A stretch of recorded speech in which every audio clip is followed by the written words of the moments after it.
Hey guys, welcome back to Four Towers Films and another Young and the Restless recap for Monday, March 11th. It's a day ahead for the United States, so it's spoiler free if you watch today. We start out with Jack showing up at Dark Horse and asking Nick if there's been any news, if the jury's back yet. And Nick says no, there's no news yet, the jury's still out. And they wonder what might be happening, whether it could end up being a hung jury, or if there's one particular holdout that's not quite sure of the story, and maybe even believes what Victoria has said, and they hope that that's actually the case, and that the women will get acquitted. And Nick wonders and worries what will happen if his mom and Victoria are convicted of murdering JT. Nikki, Victoria, and Sharon are all in the holding room at the jail, and Sharon finds it interesting that she's in there with them, and if that's okay. And Nikki basically says to her, relax, Michael did you a favor. Would you rather be stuck in your own cell waiting for the jury to come back? And they kind of snark back and forth with each other for a while. And in fact, basically, they turned to snarking about Phyllis. And if it hadn't been for Phyllis, they wouldn't be here. And Nikki kind of says that maybe Phyllis was trying to help them on the stand, that she really believes that she was trying to be sincere in helping her, and she really didn't realize that Christine would twist her words. But Vicky isn't so sure of that. She thinks it's more of, she's just trying to get back into Nick's good graces after what had happened, and was really only trying to help herself in this whole mess. And so the women are actually upset, too, that Sharon got played by Ray, and call her on it. Both Nikki and Victoria are saying, that, what someone will do for the love of a man, and how can you let yourself be manipulated, that you just wanted to believe that he loved you, and he was really just playing on your sympathies because you were in love with him. And Sharon was saying that she thought that he did love her and that she could trust him. But, that's what the women believe wasn't actually the case. And Nikki basically says to Sharon that perhaps jail might be the safest place for her now that Mia heard that her husband's in love with Sharon, that she might come after her. So, but Victoria doesn't believe that Ray ever actually did love Sharon, that he was just playing on her sympathies or her feelings to get the information out of her. Nick and Billy show up, and they say that Victor pulled some strings to have them come and visit them in the holding room. And they all hug, and Nikki and Sharon and Victoria are very happy to see them.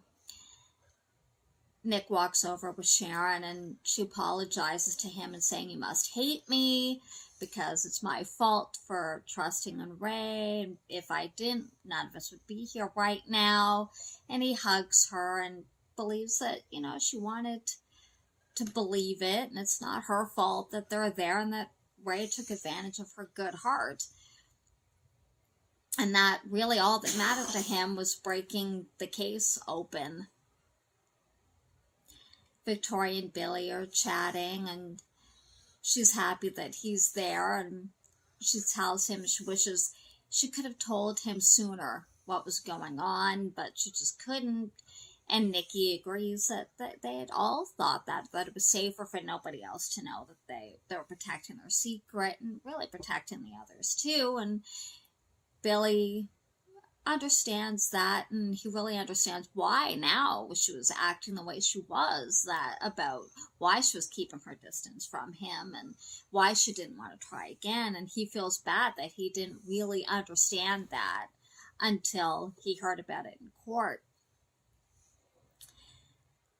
And they all worry, Nick worries about the verdict, why it's taking so long for this to coming through, for the jury, the verdict to come through. And the women all want both Billy and Nick to prepare the children and to let them know the truth of what happened, and also to let the children know that they love them, and that they hopefully they let them know that they'll never forget them, and that they'll always love them.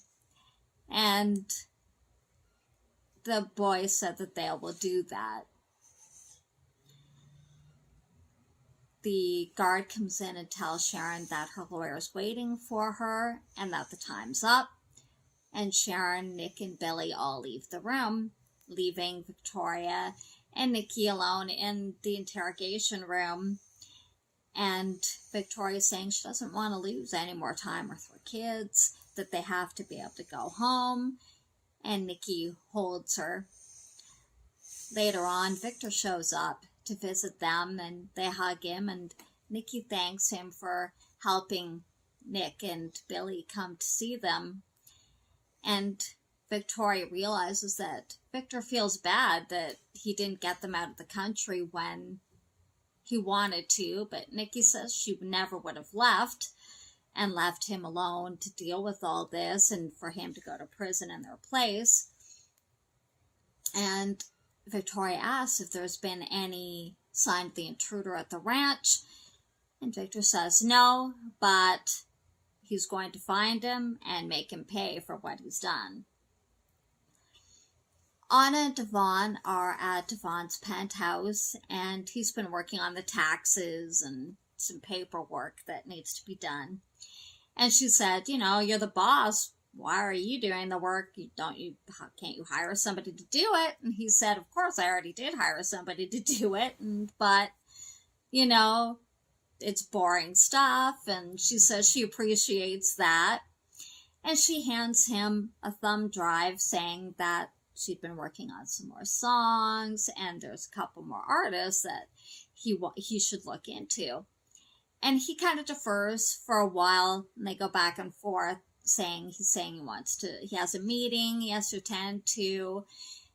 And then when he comes back from his meeting, he says that he wants to work out, and she gets upset that he doesn't want to listen to her songs. And then she says to him, well, you've been pushing me to write more music, and I've been writing more music, and yet here you are, not wanting to listen to it. So she stomps away, and he does listen to the music, and he likes 2 of the songs, and he agrees to buy them from her. But he says a couple of the other ones need some work. And she said, she'll do that. And she's basically pushing him to have the check cut for her that day, and if that's possible. And he said, yeah, of course, he'll deal with it. Don't worry about it. Relax. So she goes off to her room, and he calls his accountant and asks for the check to be cut and deposited into Anna's account. And then he asks for him to do a credit check on Anna because, she's gotten herself in some debt, and he wants to help her out with it. So later on, Anna comes back in, and he says, there's good news and bad news. And she said, well, okay, what's the good news? And am I still going to get the check? And he says, oh, yeah, it's all taken care of. That's, fine. But the good news is her credit's squeaky clean. And so she looks like, what? What are you doing checking up on my credit? You don't trust me. And he's like, well, obviously there's something else going on here that you're not telling me about, because your credit's actually okay. So what exactly kind of debt are you in? You've been spending money like water. And what is it, a guy? Is it drugs? Is it gambling? What? I want to help. But she's like, you don't trust me, and she gets all upset, and she storms out of the condo. At the club, Arturo comes up and Abby's having breakfast and doing some work.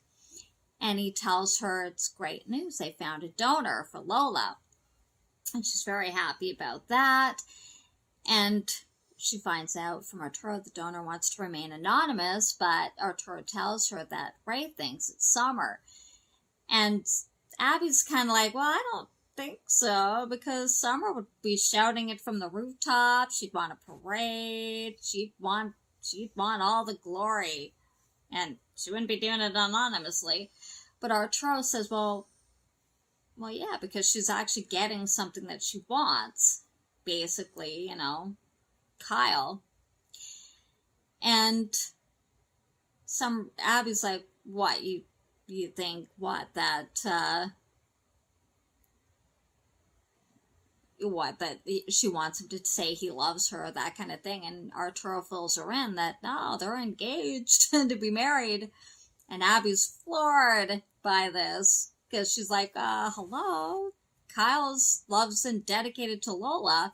And Arturo goes, well, apparently not. And that's why Ray thinks that Summer's a donor, because more or less she's trying to make Kyle marry her in exchange for her giving Lola her liver, or donating her part of her liver. So Devon comes up. Abby's having a meeting with him. And Arturo and Abby are going to meet at Dark Horse later after their meetings. And Devon says, so you didn't tell him what your business trip was about? And Abby says, well, no, because they're hoping that, everything will be okay with Lola.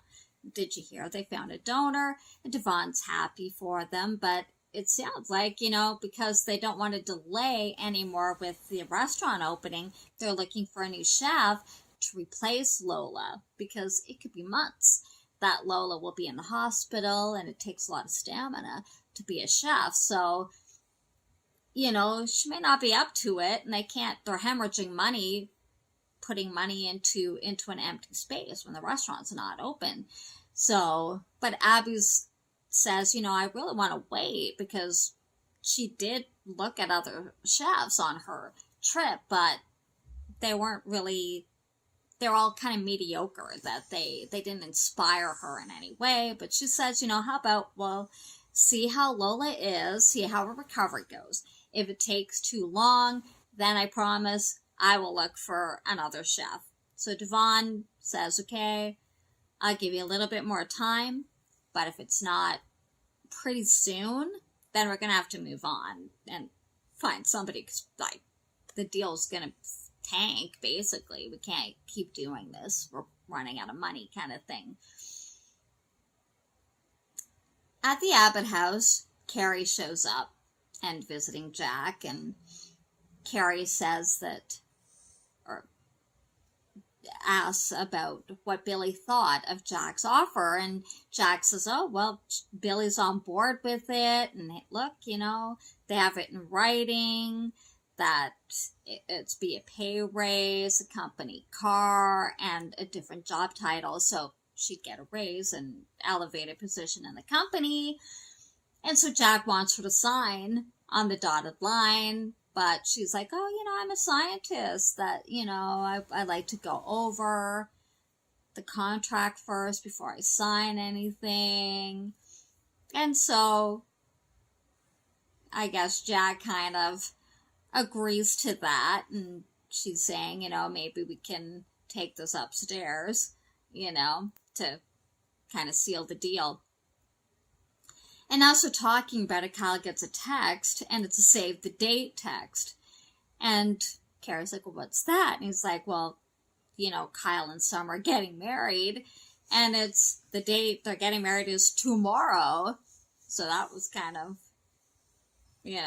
shocks him, that bit of a rush, So Jack's kind of still kind of suspicious about the whole thing, why this is going on so quickly, just like everybody else.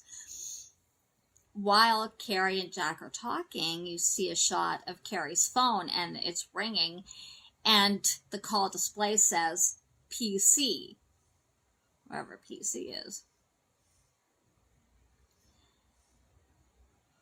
Abby shows back up at Dark Horse after her meeting with Devon, and Arturo's there, and Abby holds off, telling him what her and Devon discussed, because she said she wants Lola to get better first. And Arturo asked her how the meeting went, and she said it was fine, you know. And Abby believes that there's something kind of shady going on with the whole Summer thing, and perhaps it's true what Ray thinks, that perhaps Summer is kind of holding this liver donation on over Kyle's head, because he's like, yes, that they are close, and they kind of always had this back and forth thing, but that Kyle has been devoted to Lola for months, ever since they started dating, so it doesn't really make sense. So she's gonna find out what is going on. So she goes to talk to Nick, and Nick's in his office and says, you know, what are you gonna do about Summer? And Nick goes, what are you talking about? And, you know, Summer's an adult, whatever mess she's gotten herself into, she can get herself out of. And Abby's like, not this time. And Nick goes, what are you talking about? And so Abby says, Summer is engaged to a man who doesn't love her. And it goes, to who? And Abby says, to Kyle.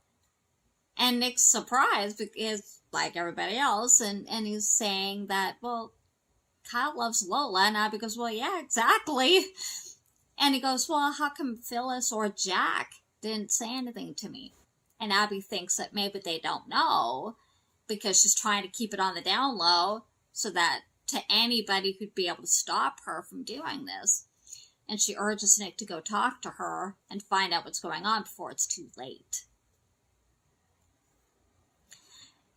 So after this, Summer goes back to like the conference room with Arturo, and then she gets a text or a call from Nick. Nick gets a call. Jack gets a call from Nick, and in the holding room, Victor gets handed a piece of paper from the guard, and he tells them it's time. The jury's in. Well, that's it for today recap of Young and the Restless. Hope you enjoyed it. Give it a thumbs up, and don't forget to subscribe so you don't miss another recap. Hit the notification bell, and you know when I upload. Take care, guys. Enjoy the rest of your week. See you tomorrow.